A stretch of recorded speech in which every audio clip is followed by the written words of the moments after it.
Hello friends, welcome to Nithilam channel. இன்றைக்கி நித்திலம் சேனலில் சூப்பரான உடலுக்கு ஆரோக்கியம் தரக்கூடிய ஒரு கஷாயம் பார்க்க போகிறோம். எளிமையாகவும் வீட்டிலையே எப்படி செய்கிறதுன்னு பார்க்கலாம். அதுக்கு முன்னாடி இந்த கஷாயம் இருமல், சளி, காய்ச்சல், தலைவலி இந்த டைமில் செஞ்சு சாப்பிட்டோம்னா ரொம்பவும் நல்லது. இம்யூனிட்டி பவரோட கூட்டும். பொதுவாக நம்ம வீட்டிலையே இந்த பொருட்கள் இருக்கிறது தான். கண்டிப்பாக இல்லைட்டுனா கூட நாட்டு மருந்து கடையில் வாங்கி வச்சுக்கிறேங்க. ரொம்பவும் நல்லது, மருத்துவ குணம் உள்ளது அம்புட்டுமே. இப்போ என்னென்னு சொல்கிறேன். துளசி எடுத்து வச்சுருக்கேன். அடுத்து கற்பூரவள்ளி, ஓமவல்லின்னு கூட சொல்லுவாங்க. இந்த இலை இல்லைட்டுனா ஓமம்னு சொல்லி கடையில் கிடைக்கும், அதை விட உபயோகப்படுத்தலாம். இந்த ஓமம் செரிமான குரல் இருக்கையிலோட சுடுதண்ணியில் போட்டு குடித்தோம்னா சரி பண்ணும். அடுத்து சித்திரத்தை நெஞ்சில் உள்ள சளியை குறைப்படுத்தும். இருமல் தொடர்ந்து வந்தாலும் சரிப்படுத்தும். அடுத்து அதிமருதம், சூர்ணம்னு கூட சொல்லுவாங்க. அதிமருதம் சூர்ணம்னு கூட சொல்லுவாங்க. இதுவும் ரொம்ப நல்லது. வயிற்று புண்ணையும் சரி பண்ணும், சளியும் சரி பண்ணும். அடுத்து விரல் மஞ்சள் கிருமி நாசினி கூட, உடம்புக்கு ரொம்பவும் நல்லது.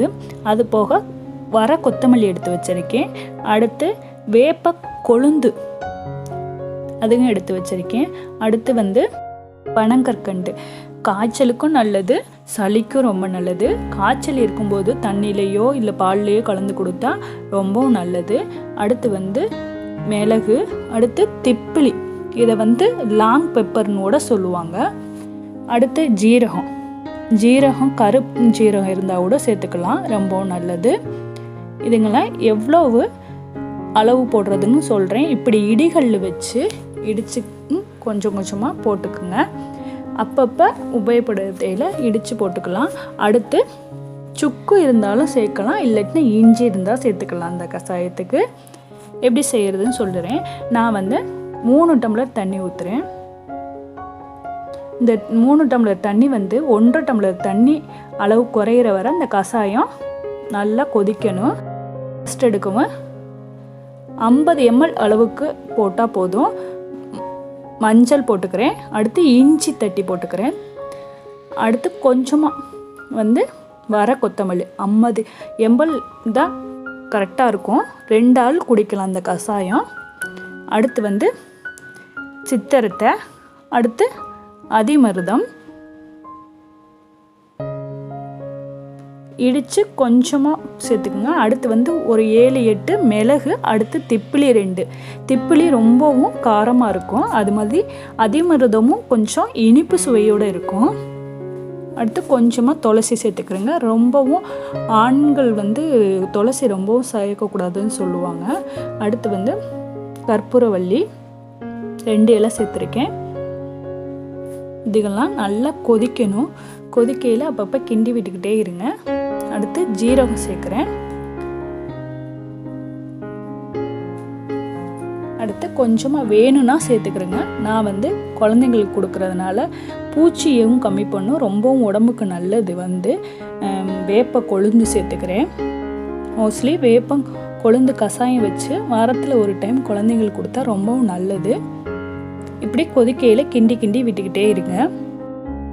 இதில் இருக்க எல்லாமே போட்டு தான் செய்யணும்னு தேவையில்லை. வீட்டில் இருக்கிற பொருள்களை மட்டும் வச்சு கூட செய்யலாம்.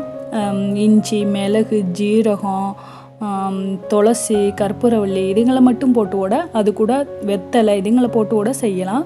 ரொம்பவும் நல்லது. அடுத்து இது நல்லா ரெடி ஆயிடுச்சு. வடிகட்டிக்கலாம்.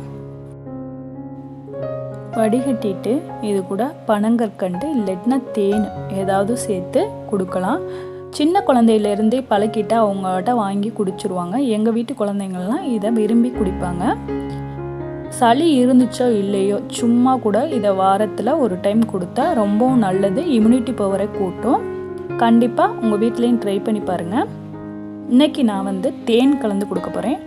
கொஞ்சம் ஆறுனதும் தேன் கலந்துக்கிறேங்க. இந்த கஷாயம் 2 பேருக்கு குடிக்கிறதுக்கு ரெடி பண்ணியிருக்கேன். கண்டிப்பாக சளி, இருமல், காய்ச்சல் இந்த டைமில் காலையில் வெறும் வயிற்றில் இந்த கஷாயம் குடிங்க. கண்டிப்பாக இருமலை சரி பண்ணும்.